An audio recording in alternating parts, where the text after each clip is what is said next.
Today you join me in the Cambrian Mountains in Wales, and I'm here searching for a phenomenon not often spoken about, a phenomenon known as soil piping.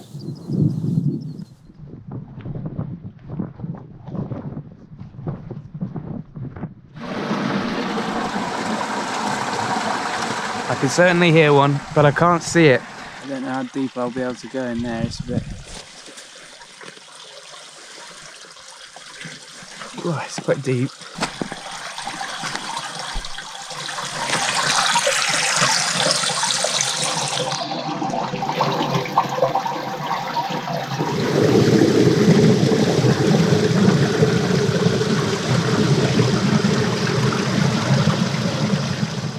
Now it's really wet here. The source of the River Severn, Britain's longest river, is just over there, and the source of the River Wye, another major river, is just over here. The average rainfall here is about 2,600 millimetres per year. That's around 2.6 metres. So if none of that water were to flow away during the year, then after a year, I'd be stood under 2.6 metres of water. But of course, I'm not, because that water flows down into the valleys and is evaporated back into the air. What I'm interested in today is what pathways this water can take from the top of the hill down to the rivers in the valleys below. The two main recognised pathways are surface overland flow and through flow. Water either flows over the surface or it infiltrates into the soil and flows through the soil itself. But there are some exceptions. In places where soil conditions are right and the input of water is high enough, a new pathway can develop. A pathway that's almost a cross between through flow and surface flow. A pathway known as soil piping.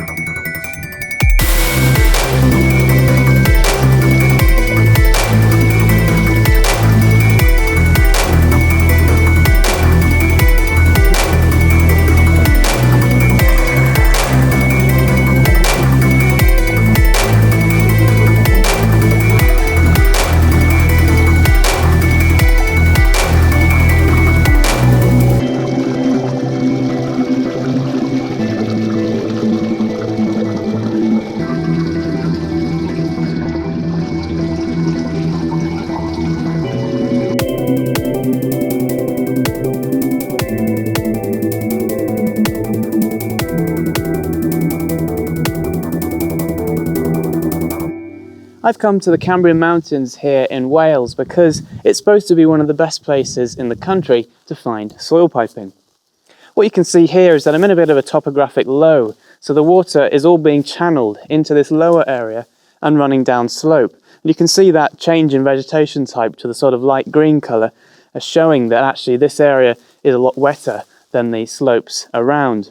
So all the water that is pooling here is also going to be trying to flow that direction, creating the ideal conditions for a soil pipe. When I came to the site in the autumn, it had been raining for a number of days, and so everything was quite wet and the soil pipes were full of water. And when I was walking down this bit, it sort of sounded like I was walking in a stream, but there was no stream to be seen, and that's because the water was flowing through a soil pipe just below the surface. And hopefully in a minute we're going to come across a pipe collapse feature where we'll be able to have a look inside the pipe. Although it's been dry for a number of weeks now, so we're not sure whether there's going to be any water in the pipes today.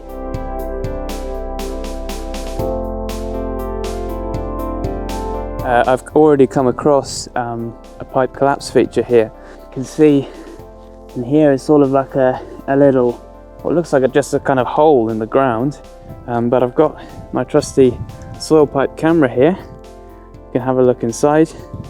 Let's see what we can see. Wow, that's like a textbook pipe. You can see it's wider at the base and there's a sort of gravel floor. Soil pipes often have a rock or gravel floor. It's quite a big kind of void up there. Back in the autumn I got to see into the same pipe just a bit further downstream.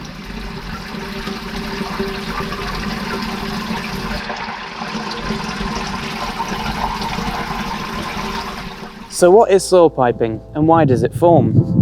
Well, soil piping is literally just naturally forming pipes through the soil surface. They're vital in the environments where they occur naturally because they drain eternally wet areas, allowing them to become stabilised, both in terms of the ecology they support, but also their size. Soil pipes form in easily erodible soil with a high rate of through flow.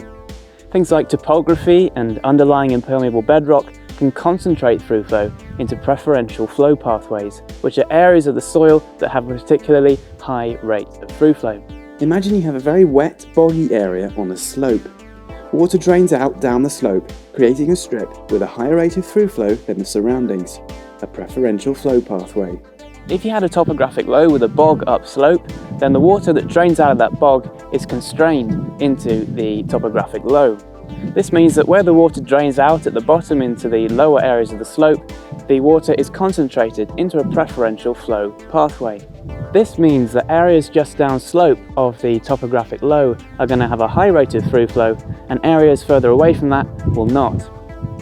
Other things like natural springs can also induce a high rate of through flow in a very concentrated area. In the saturated soil, water occupies pore spaces in between soil grains. And the more saturated the soil is, the larger these spaces become, because the water is able to push the soil particles apart. This reduces the soil stability because it lowers the adhesion between individual soil grains.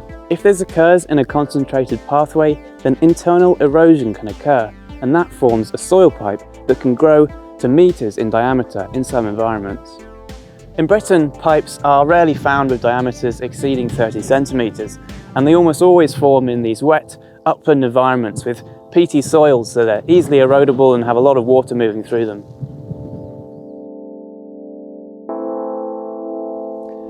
So I've just been following this pipe down a slope, and I've come across a much larger pipe collapse feature. Now, I've got to be careful because some of these can be really quite deep and full of sort of wet mud and stuff, as I found out when I came in the autumn. But this year, because it's so dry recently, it's been so dry, most of the pipes are completely dry. Although this one does actually have a bit of water inside. So let's go in and have a little look around. Let's see what we can see.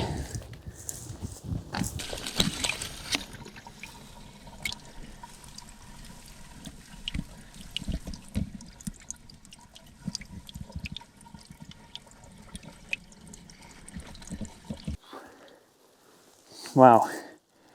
Well, as you can see, there's hardly any water in there, but I do recognise this one. I know that I came here in the autumn.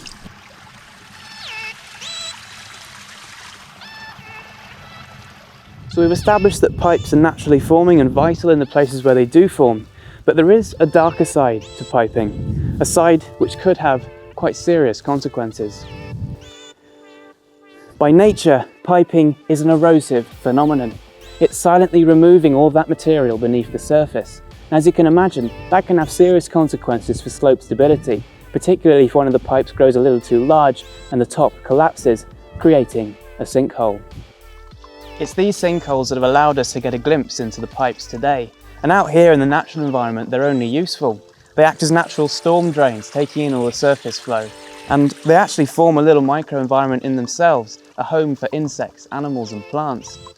But if one of these were to form under a road or a building or any other piece of human-built infrastructure, it could cause some serious problems. You can see just here, hidden in the grass is a hole, and a deep hole as well. That's my trekking pole in it. This terrain is really difficult to walk on. Look at this. We've got a big sort of trench here.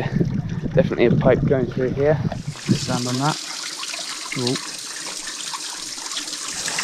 Okay, so we appear to have some kind of a pipe outlet there.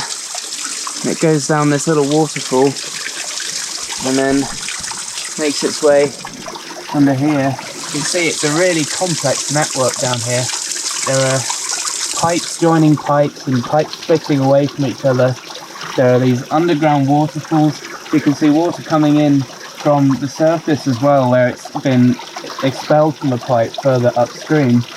There's like a gully here that you can hardly see, but look how deep it is.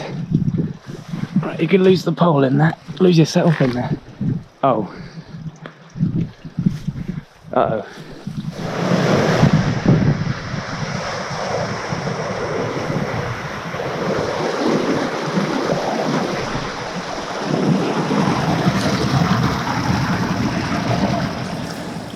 Let's see if I can come in at a bit of an angle and see. There we go. Got a little waterfall under here. Let's look up there. Fantastic. Wow. Got an amazing world down here. You can see just how big it is. Even here, the sinkholes can be quite dangerous. There's a very large one down there where the pipe meets the river, which is not only very difficult to spot, but it's very deep and is full of very fast flowing water, or certainly was when I was there in the autumn. Just hidden in the grass is this deep, fast flowing river channel. As well as being these pipes that are full of water, there are also plenty of pipes which generally run dry, and only when there's sort of heavy rainfall or one of the other pipes overflows and floods into this one that it actually takes up water. A definite hole in the terrain here goes right down to the sort of rock there under the soil, and I think in there you can see there is a dry pipe.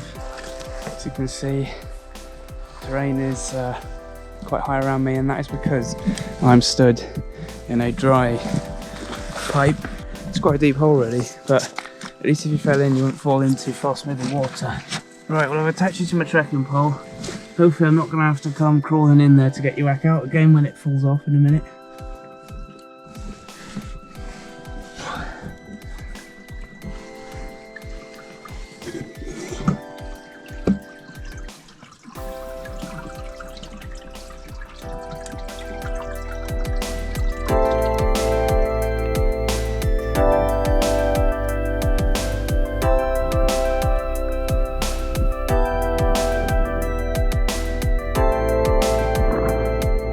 Another issue with soil piping is that it drains a large area of water and nutrients. And if that occurs underneath an agricultural field, for example, that could be a big problem. And you can imagine that the soil pipe network grows without any evidence on the surface, and all that material is being removed. And then one day the entire field could collapse in on itself and be rendered completely unusable for good, all because of a piping network that you knew nothing about. Another issue with piping is the problem of whole slope collapses. Imagine you have a dam, for example, made of sand or clay, and piping starts to form inside. Well, as that water starts to drain through and the pipes grow larger and larger, you could end up with a whole dam failure that could send a lot of water rushing downstream.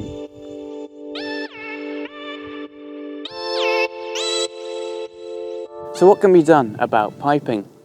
Well, the first thing to note is that any management strategies have to be able to work with piping and not against it.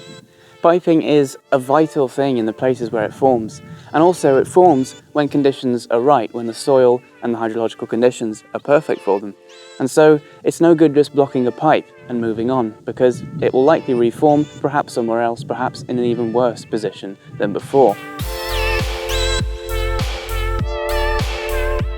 The best way to control unwanted piping is to change the properties, either the soil properties or the hydrological properties. For example, impermeable structures could be built into dams to prevent water from infiltrating through, and irrigation practices could be changed and relaxed in agricultural fields where piping might be occurring. We're never going to stop soil piping, and we shouldn't want to, but we do need to understand it. More research needs to be done on how they form, what they do, and how they can be managed.